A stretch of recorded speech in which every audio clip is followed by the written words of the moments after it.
നസ്രാണി സമുദായ ഐക്യയോഗം പാലാ ബിഷപ്സ് ഹൗസിൽ നടന്നു. മർത്തോമ നസ്രാണി സമുദായ വൈദിക അൽമായ പ്രതിനിധികളുടെ യോഗം വിവിധ സഭകളുടെ മെത്രാന്മാരുടെ നേതൃത്വത്തിലാണ് നടന്നത്. മലങ്കര ഓർത്തഡോക്സ് സുറിയാനി സഭാധ്യക്ഷൻ ബെസേലിയോസ് മർത്തോമ മാത്യൂസ് തൃതീയൻ കത്തോലിക്ക ബാവ സമ്മേളനം ഉദ്ഘാടനം ചെയ്തു. കർദിനാൾ ബെസേലിയസ് മാർ ക്ലെമിസ് കത്തോലിക്ക ബാവ മുഖ്യപ്രഭാഷണം നടത്തി. നസ്രാണികൾ ഒന്നിച്ചു നിൽക്കേണ്ടത് കാലഘട്ടത്തിൻ്റെ ആവശ്യമാണെന്ന് മലങ്കര ഓർത്തഡോക്സ് സുറിയാനി സഭ പരമാധ്യക്ഷൻ മോറോൻ മാർ ബെസേലിയസ് മർത്തോമ മാത്യൂസ് തൃതീയൻ ഉദ്ഘാടന പ്രസംഗത്തിൽ പറഞ്ഞു. പ്രസ്ഥാനം വഴിയായിട്ടും മറ്റ് സംഘടനകൾ വഴിയായിട്ടുമൊക്കെ നമുക്ക് പല പല കാര്യങ്ങളിൽ ശക്തമായി ഒരുമിച്ച് നിന്ന് പറയുവാൻ സാധിച്ചതുകൊണ്ട് സമൂഹത്തിൽ പലതരത്തിലുള്ള മാറ്റങ്ങൾ വരുവാൻ ഇടയായിട്ടുണ്ട് എന്ന് നമുക്കറിയാം.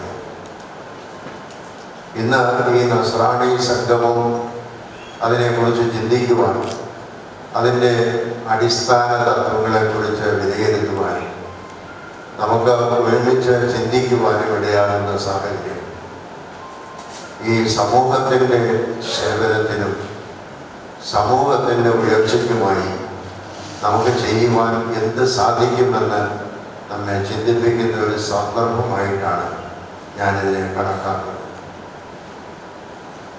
നമ്മളെല്ലാവരും ചെറിയ ക്രിസ്തീയ സമൂഹങ്ങളാണ്. ഇന്ത്യയിലെ ജനസംഖ്യ കണക്കാക്കുമ്പോൾ നമ്മൾ വളരെ ചെറിയൊരു സമൂഹമാണ്. എങ്കിലും ഇന്ത്യയിലെ പ്രധാനപ്പെട്ട എല്ലാ കാര്യങ്ങളിലും ആത്മാർത്ഥമായി സഹകരിക്കുവാൻ നമുക്ക് കഴിയുന്നുണ്ട്. മതപരിവർത്തന നിയമങ്ങൾ ഭരണഘടനാ വിരുദ്ധമല്ല എന്ന് ഉറപ്പാക്കേണ്ടതുണ്ട് എന്നും അദ്ദേഹം കൂട്ടിച്ചേർത്തു. വിഘടിച്ചുപോയ മർത്തോമ നസ്രാണി സമുദായത്തിന് സാധ്യമായ മേഖലകളിൽ ഒന്നിച്ചു പോകാമെന്ന് കർദിനാൾ ബെസിലിയസ് മാർ ക്ലെമിസ് കത്തോലിക്ക ബാവ പറഞ്ഞു. ക്രൈസ്തവർ ഈശോയുടെ നാമത്തിൽ ചെയ്യുന്ന സാമൂഹിക സേവനങ്ങളെ സംശയിക്കുന്നവർ വർദ്ധിച്ചു വരികയാണ്. നസ്രാണികളുടെ കൂടിവരവ് ഒരിക്കലും വർഗീയമല്ല, രാജ്യത്തിന് മുഴുവൻ ബലം പകരുകയാണ് ലക്ഷ്യം. വിഭജനത്തിൻ്റെ വലിയ കെടുതി അനുഭവിക്കുന്ന ഒരു സഭാ സമൂഹം, ഒരു ചെറിയ ന്യൂനപക്ഷമായി ഇന്ത്യ മഹാരാജ്യത്ത് ജീവിക്കുന്ന നമുക്ക്, നാം ചെറിയ സമൂഹം, എന്നാൽ നമ്മുടെ ഇടയിൽ അനേക വിഭജനങ്ങൾ ഒരു യാഥാർത്ഥ്യമായി നിൽക്കുന്നു. വിഭജനങ്ങൾ നമ്മുടെ പ്രയോറിറ്റിക്ക് എപ്പോഴും ക്ഷതം സംഭവിപ്പിക്കുന്ന കാര്യമാണ്. ഒരുമിച്ച് നിന്ന് ഏകാഗ്രതയോടെ പ്രവർത്തിക്കുവാൻ സാധിക്കുന്ന മേഖലകളിൽ നാം വിഭജിതരായിരിക്കുന്നത് കൊണ്ട് നാം ഉദ്ദേശിക്കുന്ന സമർപ്പണം നടത്തുന്നതിനോ നമ്മിൽ നിന്ന് ദൈവവും ഈ സമൂഹവും ആഗ്രഹിക്കുന്ന ഫലം പുറപ്പെടുവിക്കുന്നതിനോ സാധിക്കാത്ത അവസ്ഥയിൽ, അങ്ങനെയുള്ള പശ്ചാത്തലത്തിൽ നാം ഏറെ പരീക്ഷണ വിധേയമാക്കപ്പെടുന്ന നാളുകളെ കുറിച്ച് നാം ഈ അടുത്ത കാലത്തും എല്ലാ കാലത്തും ശ്രദ്ധയോടുകൂടി നിരീക്ഷണങ്ങൾ നടത്താറുണ്ടല്ലോ.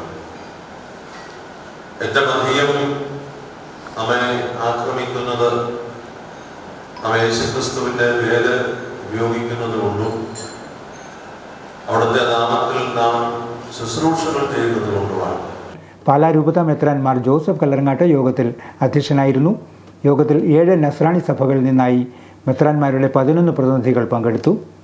സാമുദായികമായി സംഘടിക്കുക എന്നത് സഭകളുടെ ഐക്യത്തേക്കാൾ എളുപ്പവും ആവശ്യവുമാണെന്ന് മാർ ജോസഫ് കല്ലറങ്ങാട്ട് അധ്യക്ഷ പ്രസംഗത്തിൽ സൂചിപ്പിച്ചു.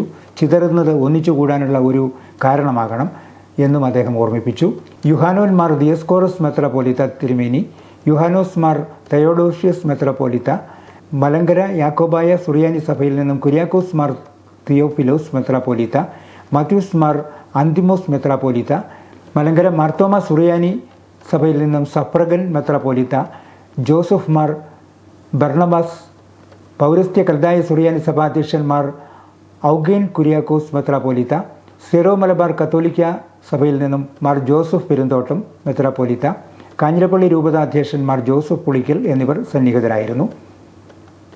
കോശി കമ്മീഷൻ അംഗം doctor Jacob Punnoose IPS, Malabar സ്വതന്ത്ര സുറിയാനി അൽമായ trustee Binoy P Mathew, Syro Malabar public commission secretary father James Kokkavayalil, T Michael, Lissy K Fernandez, നസ്രാണി ജാത്യൈക്യ സംഘം പ്രസിഡന്റ് ഷെവലിയർ ഉമ്മച്ചൻ വെങ്കടത്ത് എന്നിവർ പ്രസംഗിച്ചു.